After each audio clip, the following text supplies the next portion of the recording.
है कविशाला में आपका। बहुत धन्यवाद।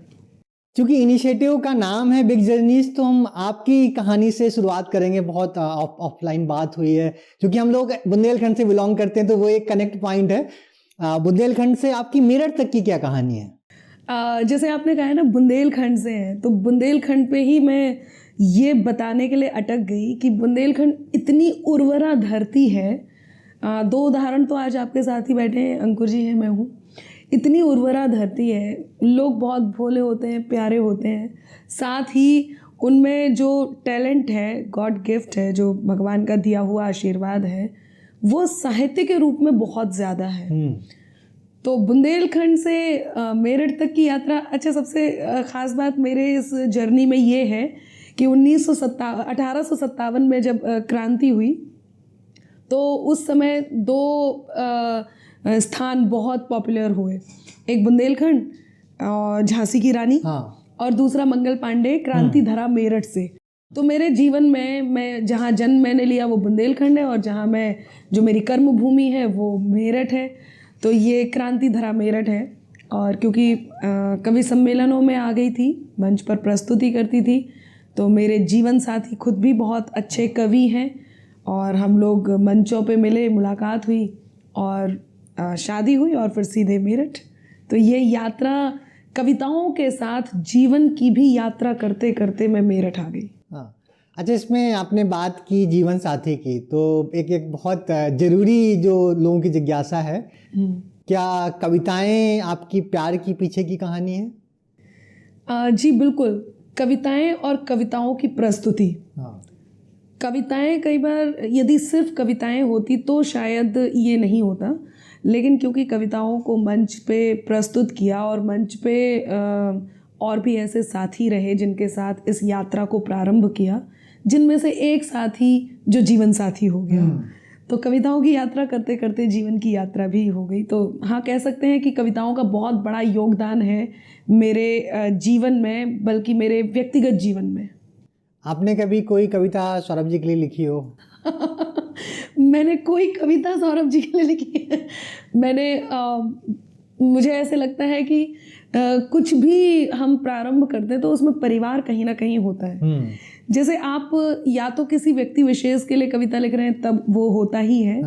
कभी आप ऐसा कुछ लिखते हैं जो लगता है कि ये वायरल हो जाएगा, तो मेरा परिवार उसे कैसे लेगा।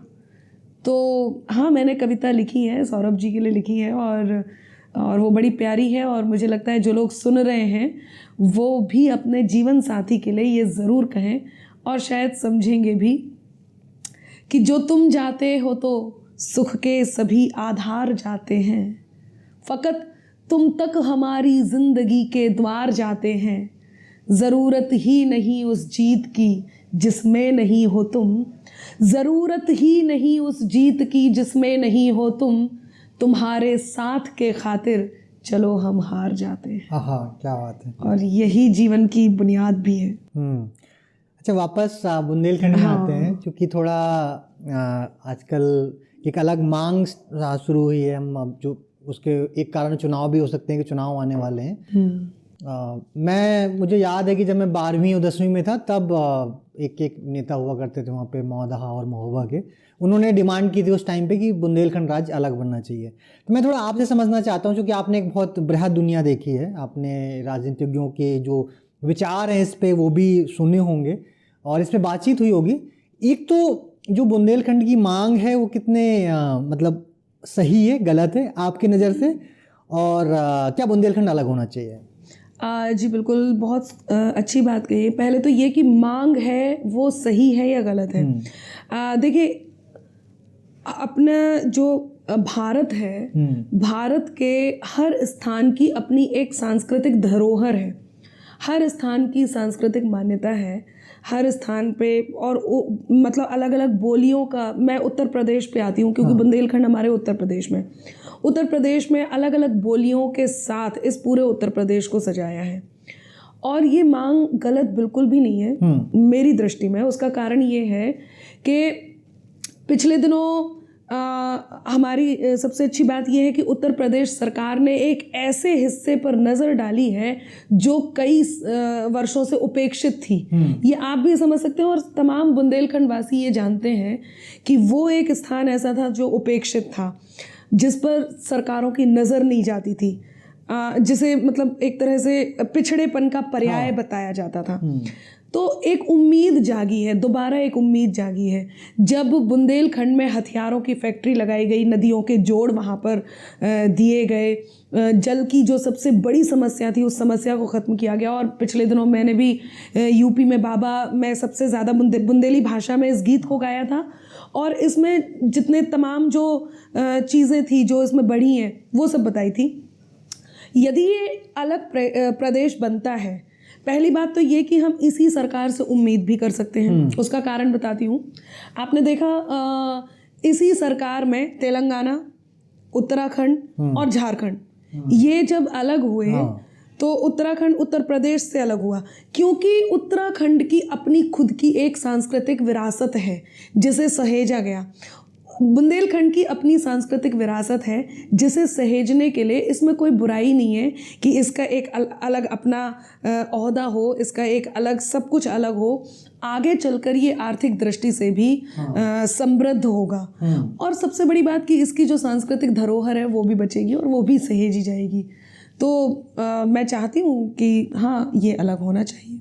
हाँ बिल्कुल, बुंदेलखंड में वापस आएंगे क्योंकि कविताओं की बात करें तो मेरी ना जिज्ञासा है कि हर चीज़ का एक कनेक्ट पॉइंट होता है हमेशा कि किसी को किताब लिखनी है तो उसके परिवार में या फिर कोई ना कोई होता है जिसकी वजह से उसको क्या लगता है कि मुझे किताब लिखनी है, मुझे अपना खुद का कुछ स्टार्ट करना है, स्टार्टअप करना है, कुछ करना, तो कुछ ना कुछ उसने अपने आसपास देखा होता है। आपका कविताओं पर रुझान क्यों आया, क्या कारण था? देखिए, मुझे सच बताऊँ तो ये बिल्कुल भी नहीं पता कि मैं कविताएं कैसे लिखने लगी, क्योंकि मेरे परिवार में कोई भी कवि नहीं है दूर दूर तक।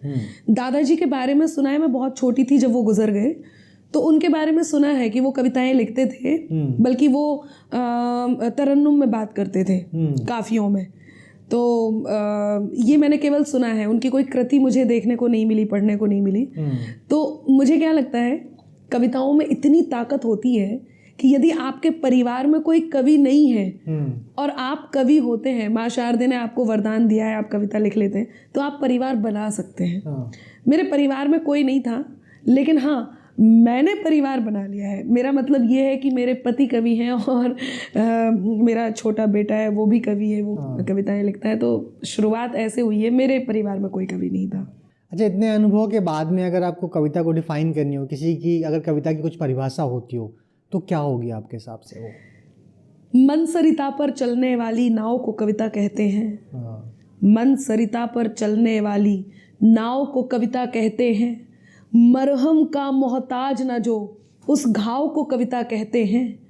और अंतर मन के मौन में गुंजित मीठे रस की धारा के शब्दों में ढल जाने वाले भाव को कविता कहते हैं। वो भाव, वो अंदर की आवाज़, वो अंदर की हर वो बात जिसे आप शब्दों में ढाल सकते हैं और फिर मुख से कह सकते हैं, ये कविता है। बड़ी से बड़ी बात आप सरलता से कह सकते हैं, बड़ी से बड़ी बात। और सिर्फ बात नहीं, सबसे बड़ी बात कि आप भावनाओं को व्यक्त कर सकते हैं। आपके एक्सप्रेशंस यदि उस समय आपके भाव भंगिमा यदि साथ नहीं दे रही हैं, आपको नहीं समझ में आ रहा है आपको किस बात को कैसे कहना है, तो कविता एक इतना बड़ा माध्यम है कि आप पंक्तियों के माध्यम से बहुत बड़ी बात भी बहुत सरलता से कह देते हैं और ये दिल से निकल के सीधे दिल तक पहुंचती है। बिल्कुल, आपने जिक्र किया बड़ी बातों का, तो एक बहुत बड़ी बात हुई है देश में कि राम मंदिर बन गया है। बिल्कुल, विपक्ष का या कई लोगों का कहना है कि राम श्रद्धा का विषय है। उनको जिस तरीके से हमने पिछले कुछ दिनों में देखा कि चाहे वो मीडिया के जरिए हो, चाहे इंडिविजुअल्स के जरिए हो, वो एक दिखाया गया, बड़े बड़े स्तर पे दिखाया गया, बड़े लोगों तक पहुंचा, वो राम आ गए हैं। आपको कैसा लग रहा है? इस पूरे परिदृश्य को आप किस तरीके से देखते हैं? मेरी कुछ पंक्तियां हैं जिसका सार ये है कि अब ये हम पर है कि हमको किस पर निर्भर होना है। एक अयोध्या और एक लंका सबके मन में होती है। तो लोगों ने, जिन्होंने श्रद्धा की दृष्टि से देखा, उन्हें राम मंदिर में श्रद्धा दिखाई दी, जिन्होंने राजनीति से देखा उन्हें राजनीति दिखाई दी। हालांकि आपने पूछा है मुझे कैसा लगा, हाँ। तो मैं अपनी पंक्तियों में बताती हूँ बिल्कुल बिल्कुल जी।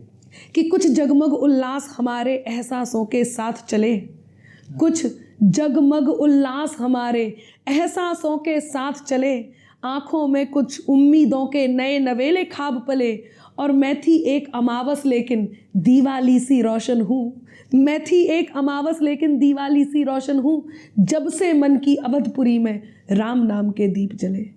तो मुझे ऐसे लगता है कि जिनके दिल में श्रद्धा है वो इसको श्रद्धा से देख रहे हैं, और जिन्हें लगता है कि उन्हें सिर्फ बात ही करनी है तो वो राजनीति से देख रहे हैं। अच्छा, राजनीति की बातें कि आप कभी राजनीति में आएंगे? देखिए, मुझे लगता है कि यदि क्योंकि मैं राष्ट्रवाद की कवित्री हूँ, हाँ। मैं राष्ट्रीय मुद्दों पे बोलती हूँ, और ख़ास तौर से उस बात पे ज़रूर बोलती हूँ जो बोलना बहुत कठिन है। पिछले दिनों लोगों ने मुझे कितनी क्या क्या नहीं कहा, क्योंकि कभी दर्पण होता है, समाज का दर्पण होता है। अब यदि आप ये सोचें कि उस दर्पण में केवल कुरूप चेहरे ही दिखाए जाएं, तो ऐसा नहीं हो सकता ना। यदि चेहरा सुंदर है तो सुंदर भी दिखाया जाएगा, कुरूप है तो कुरूप भी दिखाया जाएगा। लोगों ने मुझे बहुत सारी बातें कही हैं, मैंने उन सब का उत्तर भी दिया है। यदि ऐसा लगता है कि आपको राष्ट्रवाद की बात करने के लिए, क्योंकि जब आप किसी कद पे होते हैं तब आपकी बात को उस प्रभाव के साथ सुना जाता है।